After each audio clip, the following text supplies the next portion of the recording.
खैबर पख्तूनख्वा के जनूबी अजला लकी मरवत, टांग और डेरा इस्माइल खान और पंजाब के ज़िला मियावाली में पश्तूनों के लोदी कबाइल आबाद हैं।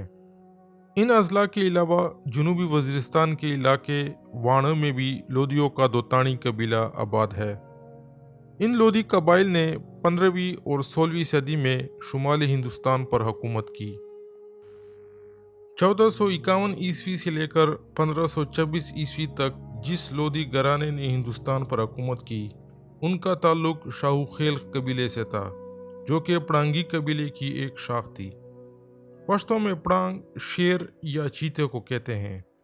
ज़माने कदीम में पड़ांग या पड़ांगिया नामी पश्तून गुजरा था, जिसकी नस्ल पड़ांगी कहलाई। लोदी सल्तनत की बुनियाद बहलूल खान शाहूखेल लोदी ने रखी थी। मुग़ल बादशाह अकबर के दरबारी मौरिख अबुल फजल अपनी किताब आईन अकबरी में लिखते हैं कि बहलूल खान लोदी के दादा बिलोट से ताल्लुक़ रखते थे। बिलोट कस्बा मौजूदा खैबर पख्तूनख्वा के ज़िला डेरा इस्माइल खान में वाक़या है। ये वही बिलोट है जिसके नज़दीक काफिरकोट के आसार कदीमा वाक़या हैं। इस कस्बे को आम तौर पर बिलोट शरीफ कहा जाता है। शाहूखेल लोदियों का बिलोट से ताल्लुक़ की तस्दीक 17वीं सदी में लिखी गई किताब मखज़न अफ़गानी भी करता है।